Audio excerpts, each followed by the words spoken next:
Hello, मैं Prem Sagar industry study circle के इस प्लेटफॉर्म पे आप सबका स्वागत करता हूँ और मैं उम्मीद करता हूँ और उम्मीद ही नहीं बल्कि पूर्ण भरोसा है कि आप सबको इस प्लेटफॉर्म पे पढ़कर काफ़ी मज़ा आ रहा होगा।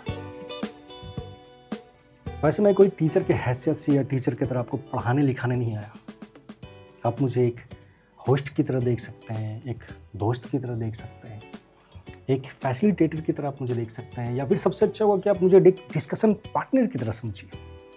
मेरा मोटो भी कुछ ऐसा ही है कि किसी एक टॉपिक को लिया जाए, उस पर एक रिगरस डिस्कशन किया जाए और उसके मूल स्वरूप तक पहुंचने की कोशिश की जाए, उसके रूट कॉजेज को जानने की कोशिश की जाए, बिल्कुल वैसे ही जैसे हम अपने रिश्तेदारों को समझने की कोशिश कर रहे होते हैं।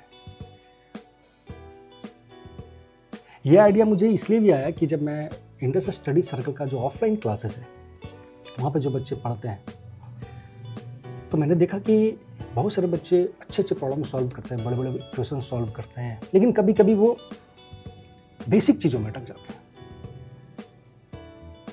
तो हम लोगों ने एक ऐसा टेक्निक यूज किया जिसकी वजह से उनके अंदर एक ड्रास्टिकली चेंज आया। जो बच्चे पहले से अच्छे थे वो और अच्छा करने लग गए, जो बच्चे थोड़े कमज़ोर थे उनके अंदर भी अच्छी तब्दीली आई, वो भी अच्छे करने लग गए। उनका एक क्लास 8 का किताब है साइंस का, उसका नाम है क्यूरियोसिटी। उसको देखकर मेरे अंदर भी जिज्ञासा हुई कि भाई साहब, ऑनलाइन ज़्यादा कुछ तो नहीं कर सकते लेकिन कुछ ना कुछ तो कर ही सकते हैं। इसलिए हमने एक डिसाइड किया कि भाई एक ऑनलाइन सीरीज चालू किया जाए, एक वेब सीरीज चालू किया जाए। वो वाली वेब सीरीज नहीं, उसका नाम हम लोग ने रखा curious mind, the journey of science. ऐसा प्रतीत हो रहा है जैसे साउथ की जो फिल्में नहीं होती है उसका नाम होता है बेटा द सन। कुछ ऐसा ही फीलिंग आ रही है। तो हमने ये डिसाइड किया कि चलो इस प्लेटफॉर्म के जरिए हम किसी भी मुद्दे को, किसी भी टॉपिक को एक डिस्कशन के माध्यम से उसको समझने की कोशिश करेंगे। आप आम तौर पे ना एक डिस्कशन देखते होंगे टीवी वगैरह पे, जिसमें दो पक्ष होते हैं, एक मॉडरेटर साहिबा होती है। 1.5-2 घंटा डिस्कशन देखने के बाद मॉडरेटर साहिबा कहती है कि कंक्लूजन में आपके ऊपर छोड़ती हूँ। जब मेरे ऊपर ही छोड़ना तक डिबेट करवाने की क्या आवश्यकता थी? है कि नहीं? मैं वेट ही कर रहा था कि भाई कंक्लूजन क्या होगा। अब लास्ट में उन्होंने झटका दे दिया कि कंक्लूजन आप निकाल लो। बट हमारे बीच ऐसा नहीं होगा। मेरा मानना है हमारे साथ जो डिस्कशन पार्टनर है हमारे, वो बड़े शिक्षित लोग हैं, वो सच को जानने की ताकत रखते हैं, वो सच को जानकर अपने अंदर तब्दीली लाने की, अपने अंदर बदलाव लाने की ताकत रखता है। वो ज्ञान की खोज में निकले हैं, इतना जल्दी भ्रमित नहीं होते। आप कहेंगे भाई साहब यहाँ पे डिस्कशन तो 2 तरफा होती है, आप वीडियो बना रहे हैं, मैं सुन रहा हूँ, यहाँ पे भी तो एक तरफा है। मैं कोई मोदी जी तो हूँ नहीं कि मन की बात करता फिरूं। आप यकीन मानिए, आप हमारे साथ इस सीरीज में बने रहिए। कुछ दिन में आप देखेंगे कि ऐसा बॉन्ड हमारे बीच क्रिएट हो जाएगा, कि ऐसा रिलेशन क्रिएट हो जाएगा ना कि आप सोच रहे होंगे तो वो मैं सुन लूँगा और मैं जो बोलूँगा आप तो सुनेंगे ही सुनेंगे। आप इसको ऐसे समझिए ना कि किसी शादी समारोह में हम लोग जब जाते हैं तो नहीं होता है कि बहुत सारे रिश्तेदार काफ़ी दिनों के बाद मिलते हैं, तो कोई ऐसा ही आदमी आपको अगर मिल जाए और आपको आवाज़ देने का मन करे तो आपको लगेगा कि भाई साहब आवाज़ कैसे ही दे, ढोल नगाड़े की आवाज़, भोजपुरिया सॉन्ग बज रहे होते हैं अच्छे अच्छे, तो लगता है कि कैसे ही आवाज़ दिया जाए। तभी वो आपको मुड़ के देख लेता है, ऐसा लगता है कि जैसे वो मेरी मन की बात उन्होंने सुन लिया, वहाँ तक हमारी आवाज़ पहुँच गई। ऐसा कई लोगों के साथ होता है, हमारे साथ होता है, कई बार होता है। ये जो नहीं दिखने वाला जो बॉन्ड है ना, ये सच में हमारे आपके बीच भी कुछ ऐसा ही स्थापित हो जाएगा। आप बोलेंगे मैं सुनूंगा, मैं बोलूँगा आप तो सुन ही रहे हैं। यकीन मानिए हमारे साथ ऐसे चलिएगा, एक बॉन्ड क्रिएट हो जाएगा और काफ़ी मज़ा आएगा डिस्कशन में। लगता है मोदी जी का जल्दी ही कॉल हमारे पास आएगा। कहेंगे प्रेम सागर ये जो दो तरफ़ा संवाद वाली जो टेक्निक है, ये मुझे भी बताना। मोदी जी, इसकी क्या ज़रूरत पड़ेगी आपको? कहेंगे जब से इटली होकर आए हैं, तब से इसकी ज़रूरत पड़ी है। मैं अपने पियों को बुलाता हूँ और अक्सर पूछता हूँ कि इटली का कोई दौरा-वौरा है क्या? वो कहता है, कल ही तो आए हैं आप।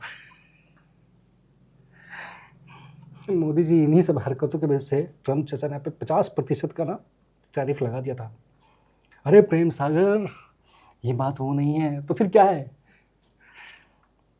बात है कि ट्रम्प ने मुझसे मेलोनी का नंबर मांग लिया। मैंने भी कोई कच्ची गोलियां खेली हैं क्या? मैंने भी कह दिया 56 इंच का सीना ठोक करके कि एक बार मैं 140 करोड़ लोगों का ना डाटा आपको दे सकता हूँ। मेरे 4-5 शिप और उड़ा दो। मेलोनी का नंबर ऐसे ही दे दूँ क्या? बड़े मज़ेदार आदमी है वैसे। 2014 के बाद लोगों को ऐसे घुमाया उन्होंने, समझ नहीं आया क्या जादू था। अब 2019 के बाद तो उनका काम में मन नहीं लगता। अब ये 3 घंटा सोने वाला रहस्य अब पता चल रहा है, 3 घंटा क्यों नींद ही नहीं आ रहा है। दिन में चैन नहीं है, रातों में नींद नहीं है। वैसे बड़ा क्यूट आदमी है। बड़े बड़े मुद्दे उन्होंने सॉल्व किए। 500-600 साल से जो चला आ रहा राम मंदिर का जो मुद्दा है, या फिर 370 जैसे मुद्दा है, इन्होंने सॉल्व कर दिया है। अब अपने मुद्दे पे हम लोग आते हैं कि भाई साहब, आप कहेंगे, आप समझ गए होंगे कि हमारे बीच में एक ऐसा बॉन्ड क्रिएट हो जाएगा जिससे हम चीज़ों में डिस्कशन करेंगे, चीज़ों को समझने की कोशिश करेंगे, उसके मूल स्वरूप को समझने की कोशिश करेंगे। एक्चुअली पता है, पढ़ाई और जानने के, पढ़ाई इस फॉर्म में कभी रहा ही नहीं होगा, मुझे ऐसा लगता है। ये तो जानने का फॉर्म रहा होगा, पता नहीं ये जानने का जो फॉर्म है ये पढ़ाई में कब तब्दील हो गया। और आप कहेंगे कि भाई पढ़ाई और जानने का बीच का फ़र्क ही क्या है? ये इतनी बारीक लाइन है ना कि इसको शब्दों में नहीं समझाया जा सकता। इतनी बारीक लाइन है, और इसी का चूँकि ये नज़रअंदाज हो जाता है, और इसी का फ़ायदा उठा के ना हर एक टीचर आपको पढ़ा रहे होते हैं। जब से आपने होश संभाला है, आपको कोई न कोई पढ़ाता आ रहा है, आप पढ़ते आ रहे हैं।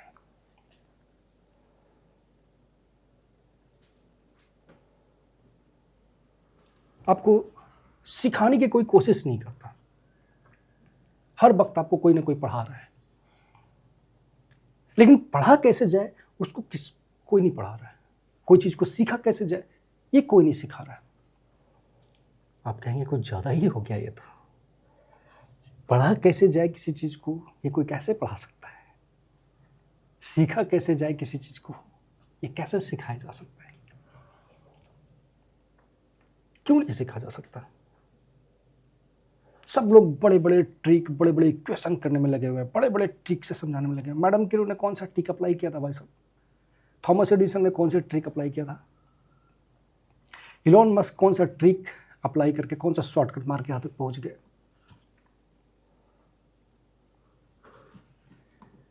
खुद ही सोचिए आप।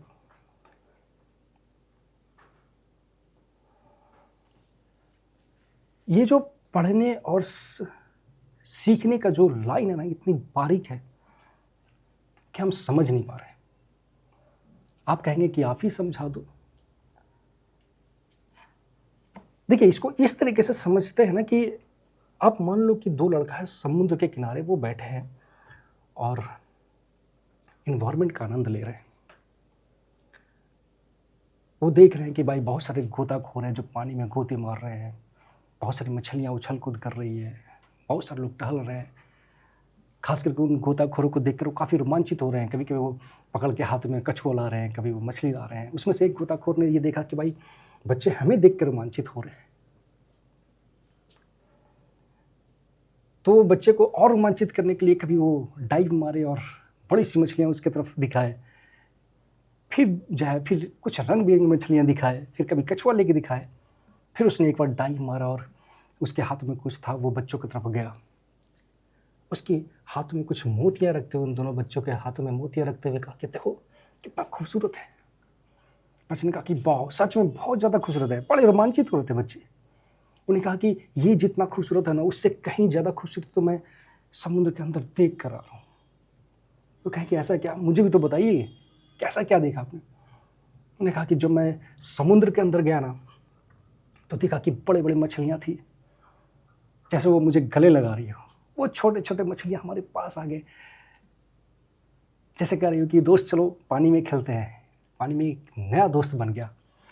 वो कछुआ जो ज़मीन पे रेंग रहा होता है, वो पानी में बिल्कुल मक्खन की तरह चल रहा होता है। वो जेली फिश, वो स्टार फिश, वो रंग बिरंगे मछलियाँ छोटे छोटे, वो रंग बिरंगे पौधे, वो बहुत ज़्यादा रोमांचित हो उठे। उसमें से एक बच्चा ना समुद्र की तरफ भागता हो गया और डाइव मार दिया पानी में।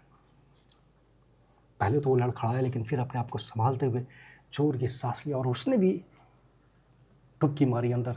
उसने भी देखा कि सच में वो आदमी जो व्याख्या कर रहा था बिल्कुल सच था। वो बड़े बड़े मछलियाँ, जिसको छूने का आनंद ही अलग था, उसका अनुभव ही अलग था। वो इतना रोमांचित महसूस कर रहा था, क्या फील नहीं कर सकते। फिर वो छोटे छोटे मछलियाँ उसको भी घेर लिया, जैसे कह रहा हो कि चलो एक और नया दोस्त मिल गया, चलो खेलते हैं। फिर उसने भी कछुआ को देखा कि कछुआ कैसे कितनी आसानी से पानी में चल रहा है।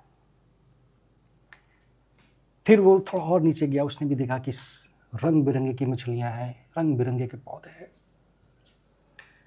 उसकी सांसें छूट रही थी। वो फिर वापस सतह पे आता है पानी का, वो फिर से सांसें लेता है और फिर अंदर की तरफ जाता है। वो देखता है वो जेली फिश, वो स्टार फिश। वाकई में उसका जो अनुभव था वो आप व्याख्या नहीं कर सकते। वो खुद भी शायद व्याख्या नहीं कर सकता, इतना रोमांचित हो रहा था वो। सच में थोड़ा और अंदर गया तो देखा कि एक सीट है जिसमें मोतियाँ पड़ी है। वो उन मोतियों को लेकर के वापस लौटता है अपने दोस्त की तरफ। अपने दोस्त को देते हुए बोलता है कि देख, इतनी सारी मोतियाँ मैंने लाया। वो आदमी तो बिल्कुल सच बोल रहा था। कितना आनंद आ रहा था ना उन बड़ी से मछलियों को देख करके। उनको मैंने छुआ तो क्या अनुभव था। वो छोटे छोटे मछलियाँ कितने जीवंत थे, वो कितने खुशहाल थे। वह कछुआ कितना तेज तैर रहा था वहाँ पे। स्टार फिश क्या देखने में लग रहा था, अलग ही दुनिया था वो। अब आप सोचो कि उन दोनों से अगर कोई पूछे कि आपने समुद्र को कैसे देखा है, तो शायद दोनों का व्याख्या लगभग सेम ही होगा। लेकिन एक बच्चे ने उस चीज को जिया है, बहुत नजदीक से देखा है, अनुभव किया है। उसका जो नॉलेज है वो काफी गाढ़ा होगा। शायद यही बारीक चीज है ना सीखने और पढ़ने के बीच का है। इसको आप ऐसे समझ सकते हैं। आप ये चीज सोच लो ना कि आप कोई गैजेट्स बाजार से खरीदने जाते हैं, उसमें एक मैनुअल होता है। कुछ भी आप छोटे छोटे गैजेट खरीद के लाइए, उस मैनुअल के हिसाब से अगर आप उस गैजेट को चलाएंगे तो काफ़ी लॉन्ग लाइफ रहेगा, जल्दी सर्विस सेंटर नहीं जाएगा, है कि नहीं? तो जो पढ़ाई है उसका मैनुअल नहीं होगा क्या? होगा कि नहीं होगा ये बताओ। डेफिनेटली होगा। अब ये हमें कुछ सिखा ही नहीं रहा है कि कोई चीज़ को सीखने की कला भी तो कुछ सीखी जा सकती है, पढ़ने की कला भी तो पढ़ी जा सकती है। आप जब कोई किताब पढ़ते होंगे तो उसका एक प्रीफेस पन्ना आता है। अक्सर हम लोग उसको स्किप कर देते हैं। उस प्रीफेस में बताया होता है कि इस किताब को कैसे पढ़ना है। तो यही एक बारीक चीज़ होती है सीखने और पढ़ने के बीच में। और पता नहीं ये सीखना कब पढ़ाई में तब्दील हो गया, ये हमें भी नहीं पता।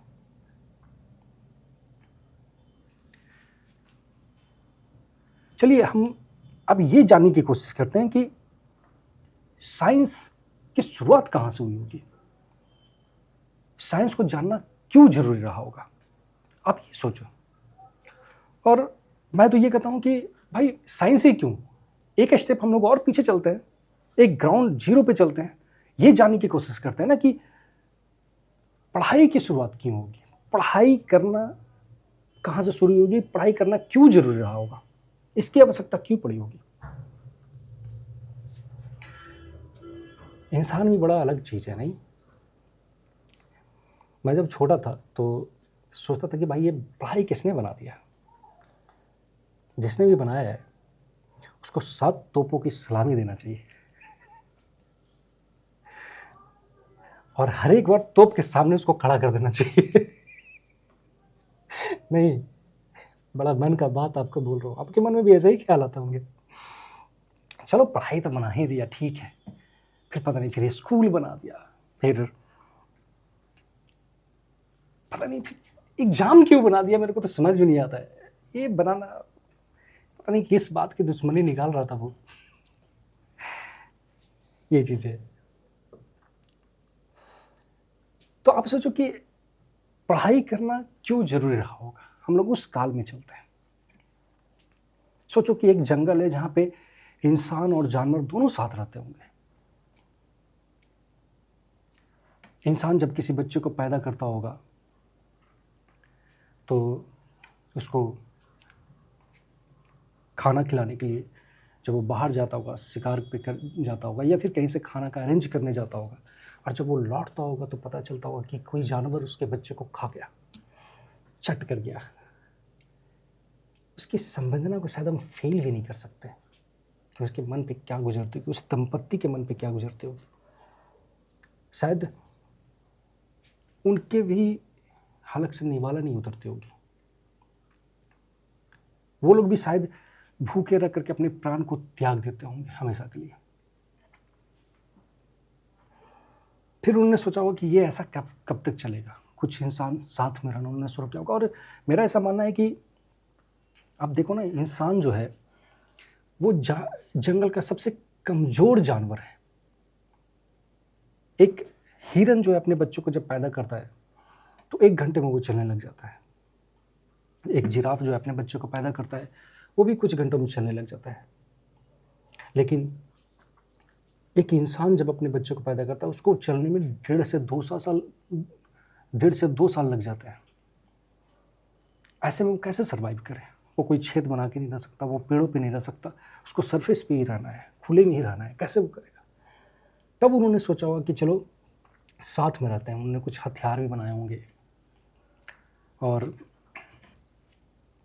ताकि कुछ प्रोटेक्शन बढ़ सके। फिर भी उससे कुछ बात नहीं बनी होगी। फिर उन्होंने सोचा होगा कि चलो कुछ ऐसे जगह पे चल जाते हैं जहाँ पे ये जंगली जानवर ना रहते हों, कुछ तो प्रोटेक्शन बनेगा। वहाँ पे एक नया चैलेंजेज आया होगा कि भाई साहब वहाँ पे बहुत सारे पेड़ पौधे थे, खाना वगैरह आसानी से मिल जा रहा था। यहाँ पे उनको खाने की शॉर्टेज हो रही होगी। फिर उन्होंने ऑब्जर्व किया होगा कि एक बीज जब हम रोपते हैं, एक बीज जब मिट्टी में जाती है उससे एक पौधा निकलता है, वो पेड़ बनता है, फिर उससे फल आने लग जाते हैं, उसी फल में फिर बीज होते हैं। मतलब उसके अंदर एक उत्पन्न करने की ना क्षमता है, जन्म देने की क्षमता है। एक से कई बीज बन जाते हैं। अब आप सोच रहे हैं कि पढ़ाई करना क्यों जरूरी रहा होगा। अगर आज हम पढ़ाई नहीं कर रहे होते तो आज भी हम मौत के सायों में सो रहे होते। आज भी, आज जैसे हम लोग गर्मी में एसी वगैरह चालू करके ना बड़े इत्मीनान से सोते हैं, बारिश हो, गर्मी हो, ठंड हो, इन सब का फिक्र नहीं होता है, खाने का फिक्र नहीं होता है। अगर पढ़ाई नहीं होती तो हर एक दिन खाना के लिए हम लोग घूम रहे होते, कभी 2-2, 3-3 दिन खाना नहीं मिलता। आज कितना निफिक के साथ बड़े से बड़े होटलों में जाके हम लोग आसानी से खा लेते हैं, 5 स्टार होटलों में जाके एंजॉय करते हैं। ये सब पढ़ाई से तो हो पाया। अब देखो वो लोग ना ऑब्जर्व करना शुरू कर दिए चीज़ों को। उनको फील आ गया कि भाई हम जंगल के सबसे कमज़ोर जानवर तो हैं, लेकिन आप ये चीज़ देखिए कि कहीं ना कहीं हमें भगवान ने बहुत कमज़ोर बनाया है, लेकिन हमें एक ऐसा सुपर पावर दिया है, सोचने की, समझने की ताकत दी है, जो बाकी जानवर से हम अलग करती है, बाकी जानवर से हमें अलग करती है। वो जानवर जन्म लेते हैं, फिर वही चीज़ करते हैं, फिर मर जाते हैं, फिर उनके बच्चे जो होते हैं फिर वहीं से शुरुआत करते हैं। लेकिन इंसान क्या कर रहे थे, वो अपने आप को डेवलप कर रहे थे, सीख रहे थे, ऑब्जर्व कर रहे थे। तब उन्होंने लिखना शुरू किया हुआ कि जो हम सीख रहे हैं ना, वो बच्चे को ना वो शुरुआत से शुरू ना करना पड़े। वो इन सब चीज़ों को देख के सीख ले और फिर यहाँ से ज़िंदगी की शुरुआत करें। तभी तो आप देखिए आज हम कितने प्रारब्ध हैं। आज अगर यात्रा करना हो तो हवाई यात्रा आसानी से कर लेते हैं, किसी से बातें करनी हो तो वीडियो कॉल पे बातें कर लेते हैं, 5 स्टार होटल में अच्छे खाना खा लेते हैं। इतनी सारी एसेट्स, इतने सारे गैजेट्स हमारे पास होते हैं एंटरटेनमेंट के, तो इतने प्रारब्ध हो गए हम लोग। ये सब एक बार में तो नहीं हुआ। हर एक जनरेशन कुछ ना कुछ सीखती गई, कुछ इन्वेंशन करती गई, कुछ डिस्कवरी करती गई और हम और सरल ज़िंदगी की तरफ बढ़ते गए। हमने अपनी ज़िंदगी को काफ़ी सरल कर लिया, काफ़ी आसान कर लिया। अब आप देखिए कि वो चीज़ों को ना ऑब्जर्व करने लग गए। उनके अंदर एक प्रवृत्ति आ गई कि भाई वो चीज़ों को ऑब्जर्व कर रहे थे। उनको लगने लगा कि ऑब्जर्व करने से हम चीज़ों को सीखते हैं और फिर हमारी ज़िंदगी सरल हो जाती है। अब सब लोग उस हर एक चीज़ को ऑब्जर्व करने लग गए। उन्होंने देखा कि ये बिजलियाँ क्यों कड़क रही है, ये बारिश से क्यों हो रही है, ये दिन और रात क्यों हो रहे हैं, ये मौसम क्यों चेंज हो रहा है। कोई सॉलिड फॉर्म में है, कोई हार्ड है, कोई सॉफ्ट है, कोई लिक्विड फॉर्म में है। अब वो हर एक चीज़ को ना ऑब्जर्व कर रहे थे। अब ऑब्जर्व कर रहे थे तो सबसे पहला एक टर्म आता है भाई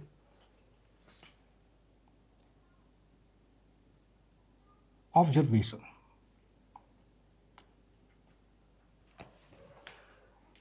वो इंफॉर्मेशन को गैदर कर रहे थे और जब वो इंफॉर्मेशन को गैदर कर रहे थे उसमें से एक क्वेश्चन सबसे कॉमन था, वो था वाई, क्यों। ये वाई,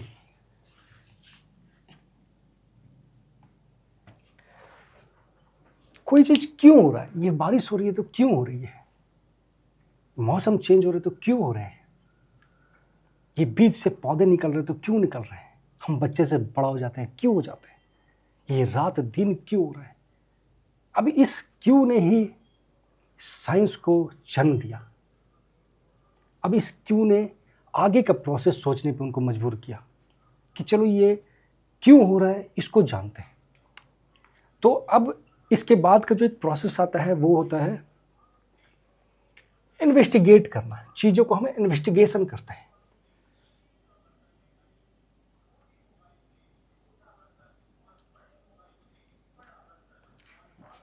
चीज़ों को इन्वेस्टिगेट करते हैं। अब इन्वेस्टिगेशन में क्या आता है, सबसे पहले एक हम हाइपोथेसिस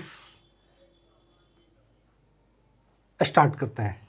एक पॉसिबल एक्सप्लेनेशन जो होता है,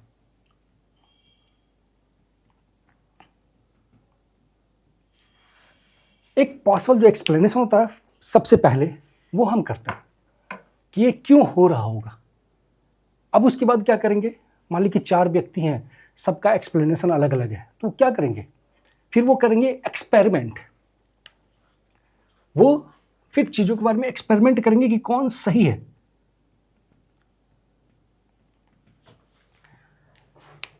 एक्सपेरिमेंट करके वो समझने की कोशिश करेंगे कि हम चारों में से, मान लीजिए 4 व्यक्ति हैं, किसी इवेंट को वो देखा उन्होंने, सबका हाइपोथेसिस जो एक्सप्लेनेशन उन्होंने किया सबका अलग अलग था।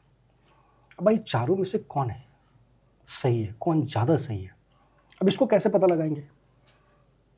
अब इसको पता लगाने के लिए हम एक एक्सपेरिमेंट करेंगे, किसी तरीके का एक्सपेरिमेंट लेंगे। आपने आमतौर पर देखा होगा CID वगैरह सीरियल तो आप देखते ही हैं, ACP प्रद्युमन साहब, सालुंके साहब, तो ACP प्रद्युमन साहब ऐसे सालुंके साहब के लैब में घुसते बोलते हैं, प्रद्युमन सालुंके जल्दी से मुझे ये लाश के बारे में बताओ, इसका कुछ रीज़न पता चला, इसकी मृत्यु क्यों हुई। बहुत थोड़ा सा टाइम दो, मैं एक्सपेरिमेंट कर रहा हूँ, एक्सपेरिमेंट करके बताता हूँ कि इसकी मृत्यु क्यों हुई। सब तो मैं ही कर देता हूँ, तुम करते क्या हो।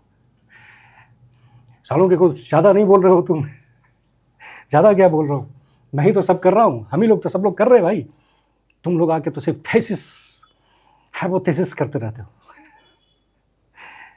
ऐसा हुआ होगा, वैसा हुआ होगा, बाकी जो मूलभूत जो चीज़ें हैं, जो जड़ वाली चीज़ें, वही तो मैं ही तो बताता हूँ तुम्हें, तभी तो तुम केस सॉल्व कर पाते हो। मैं होता नहीं तो CID नहीं होती। ये चीज़ें तो बता जल्दी से बता। वो आते हैं फिर एक्सपेरिमेंट करके बताते हैं, बॉस इसकी मृत्यु ना जहर खाने से हुई है। ये कैसी बातें कर रहे हो सलूम के? अभी कुछ देर पहले तुमने कहा था कि ये डूब कर मरा है, इसकी लाश पानी में मिली है। तो बॉस, ये मेरा पहला हाइपोथेसिस था, एक्सप्लेनेशन था। जब मैंने उसकी लाश को पानी में देखा, मुझे ऐसा लगा था कि पानी में डूब के मरा होगा। लेकिन जब मैंने एक्सपेरिमेंट किया तो पता चला कि भाई ये पानी में डूब के नहीं मरा, इसकी मृत्यु जहर खाने से हुई है। अब एसपी प्रद्युम्न साहब अपने आंखों को छोटा और बड़ा करके दया की तरफ देखते हैं। कुछ समझे दया? दया सोचता है कि ऐसा करके मुझे ही क्यों देखते हैं आप, मैंने क्या बिगाड़ा है?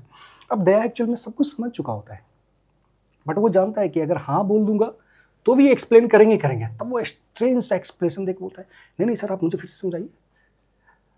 तो एसपी प्रद्युम्न साहब बोलते हैं, दया, इसकी मृत्यु पानी में डूबने से नहीं हुई, इसकी मृत्यु जहर पीने से हुई है। दया, जहर खाने से हुई है। अच्छा सर, मुझे तो अभी भी पता चला है, सालूम के साहब को भी अभी पता चला है। अब उधर बेचारा जो फ्रेडी है वो माथा खुजा रहा होता है कि ये लोग क्या बातें कर रहे हैं, उसको कुछ समझ में नहीं आता है, वो ऊपर से क्रॉस कर रहा होता है उसके। उधर अभिजीत अपना केस सॉल्व कर रहा था डॉक्टर तारिका के साथ किसी कॉर्नर में। कभी कभी तारक मेहता उल्टा चश्मा ऐसे देखने से ज़्यादा मजा सीआईडी देखने में आता है। दया, वो बटन जैसा क्या चीज़ है दया? सर वो बटन ही है।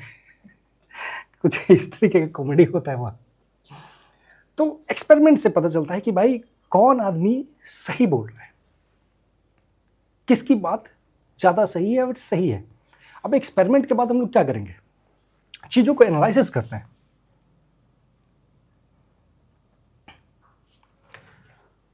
उस एक्सपेरिमेंट में जो रिजल्ट आता है, जो डाटा होता है, उसको इंटरप्रेट करते हैं हम लोग, और कौन ज़्यादा एक्यूरेट है उस पर हम लोग उसको मान लेते हैं कि भाई ये रिजल्ट अच्छा है। अब उसके बाद भी, एनालिसिस के बाद भी एक आता है कि भाई हम लोग इसको रेप्लिकेशन करते हैं। हम एक बार नहीं मानते। मान लीजिए कि हमने एक बार एक्सपेरिमेंट किया, एक रिजल्ट आ गया, फिर दूसरी बार अगर एक्सपेरिमेंट किया और फिर दूसरा रिजल्ट आ गया, तो फिर एक्सपेरिमेंट फेल हो गया, फिर साइंस का एक्यूरेसी पता नहीं चल पाएगा। तो हम लोग क्या करते हैं, एक्सपेरिमेंट हमने किया, डाटा को एनालाइज किया, ठीक है, फिर उसको हमने उस चीज़ को रिपीट किया और देखते हैं कि बार बार अगर एक ही रिजल्ट आ रहा है तो ये मानते हैं कि चलो इसके पीछे का जो साइंस है वो हमने पता लगा लिया। फिर हम दुनिया वालों को बताते हैं, साइंटिस्ट की, भाई ये होता है। साइंटिस्ट जो है ना, वो हमारे नेताओं की तरह नहीं है बेचारे, बड़े अच्छे होते हैं। अगर 4 लोग हैं और 3 लोगों का बात गलत हो गया तो 3 लोग भी उतना ही खुश होते हैं जितना चौथा, क्योंकि उनको पता है कि हम गलत हुए लेकिन साइंस तो पास हो गया, साइंस तो सक्सेस हो गया। तो साइंस की जीत उनकी जीत होती है। हमें याद है कि हम लोग जब बच्चे में क्रिकेट खेलने जाया करते थे तो पार्ले जी का मैच वैच ऐसे लग जाया करता था संडे वनडे को कभी, ठीक है। तो खेलने के बीच काफ़ी गमगीन माहौल होती थी, कभी कभी तो लड़ाई झगड़े भी हो जाते थे। अंत में कोई एक जीतता था और हारने वाला पार्टी उसको पार्ले जी देता था। तो पार्ले जी देता था भाई साहब। तो हम लोग 90 वाले बच्चे हैं, जीतने के बाद भी ऐसे अच्छा नहीं लगता था कि अकेले खाए या भाई हम लोग खाएंगे वो देखेगा, अच्छा नहीं लगेगा। तो हम लोग इन्वॉल्व करते थे, आओ यार खाते हैं, मिल बांट के खाते हैं वो चीज़ें।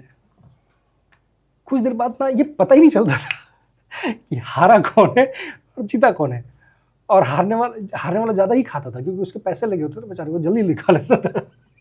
तो ये चीज़ होता था।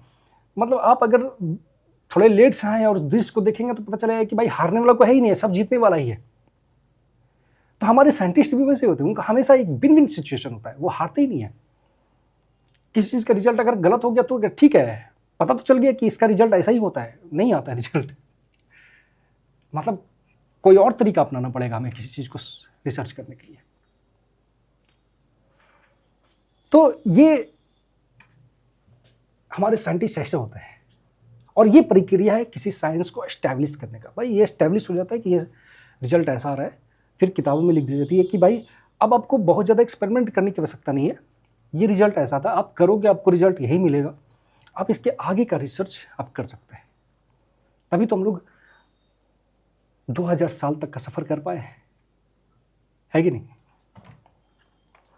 अब एक चीज़ और आती है साइंस में कि अगर कोई चीज़ बहुत बड़ी है, अब उसकी स्टडी करना तो कैसे करेंगे आप फिर? मान लीजिए कि कोई पृथ्वी को समझना है, कैसे समझेंगे? तो हम लोग क्या करते हैं ना, उसका एक डमी बनाते हैं, एक मॉडल बनाते हैं और फिर उसकी अध्ययन करते हैं। साइंस में कहता है कि अगर किसी चीज़ का अध्ययन करना है तो बहुत सारी चीज़ों को हमें हाइड करना पड़ता है, और जिस चीज़ का अध्ययन करना है हमें सिर्फ उसके ऊपर ध्यान देना होता है।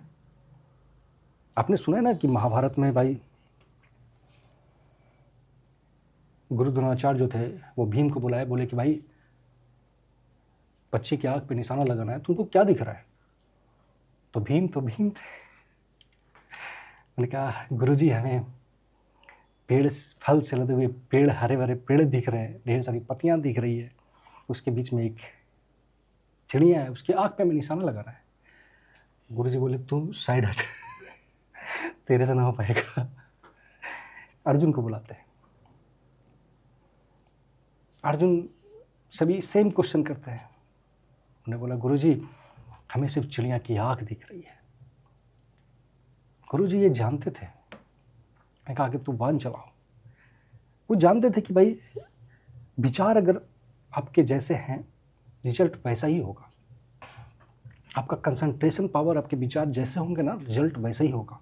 वो इस बात को जानते थे। और वाकई अगर भीम निशाना लगाता वो चूक जाता। इसलिए तो अर्जुन बहुत महान धनुर्धर हुए ये चीज़ें। तो उसी तरीके से हम लोग क्या करते हैं ना, जब किसी मॉडल को पढ़ रहे होते हैं, किसी बड़ी चीज़ को स्टडी कर रहे होते हैं, उसके छोटे से रूप को मॉडल में बना करके जब स्टडी कर रहे होते हैं, तो मान लीजिए कि नदियों को स्टडी करना है, तो पृथ्वी पे जितनी नदियाँ हैं सिर्फ नदियाँ को ही दिखाएंगे उस ग्लोब के ऊपर, बाकी चीज़ों को हाइड कर देंगे और इसकी स्टडी करेंगे।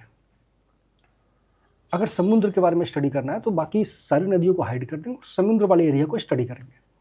आप ऐसा इसको देख लो ना कि आजकल के डेट में बहुत सारे ऐसे हाई राइजेज, बड़े बड़े बिल्डिंग्स बनाते हैं बिल्डर्स लोग, बड़े बड़े सोसाइटी बनते हैं, बड़े बड़े टाउनशिप वगैरह बन रहे हैं। तो जो उनके पास जो क्लाइंट आते हैं ना, तो आप क्लाइंट को देखेंगे कि वो जब आप मान लो कि वो एकड़ में वो बनाते हैं, आप क्लाइंट को ना वैसे सपाट ज़मीन पे ले जाके कहेंगे देखो आपको यहाँ पे ना बिल्डिंग होगी, यहाँ पे स्विमिंग पूल होगा, यहाँ पे बच्चों को खेलने के लिए पार्क होगा, यहाँ पे आपका टेनिस कोर्ट होगा, उसको समझ नहीं आएगा चीज़ें, उतनी अच्छे से वो विजुलाइज नहीं कर पाएगा, वो इमेजिन नहीं कर पाएगा। सॉरी। तो उन लोग क्या करते हैं कि एक मॉडल तैयार करते हैं, जैसा वो उन्हें सोच रखा है ना बनाने का, बिल्कुल सेम मॉडल वो बनाते हैं छोटे से रूप में, और क्लाइंट को तब समझाते कि देखो जो आप बिल्डिंग खरीदने जा रहे हो ना, जो अपार्टमेंट आप खरीदने जा रहे हो वो ऐसा होगा, आपके इतने इस वाले फ्लोर पे आपका होगा, लिफ्ट लगी हुई होगी, यहाँ पे आपका स्विमिंग पूल होगा, यहाँ पे आपके बच्चों को खेलने के लिए पार्क होगा, यहाँ पे मल्टीप्लेक्सेस होंगे, यहाँ पे कुछ कमर्शियल प्लेसेस होंगे, ठीक है, मॉल होंगे, क्रिकेट ग्राउंड होगा, टेनिस कोर्ट होगा, ये सब समझाते हैं। क्लाइंट्स को बड़े अच्छे तरीके से वो चूँकि दिख जाता है, समझ पाते हैं, पैसे वैसे फिर दे देते हैं, वो खरीद लेते हैं, पॉसिबिलिटी बढ़ जाती है, चूँकि बहुत क्लियर तरीके से वो चीज़ें हो जाती है, समझ में आती है। तो इस तरीके से भी हम साइंस को स्टडी करते हैं। बहुत बड़ा मॉडल है, बहुत बड़ी चीज़ों का स्टडी करना, तो उसको एक छोटा सा मॉडल बनाएंगे और फिर उसके ऊपर स्टडी करते हैं।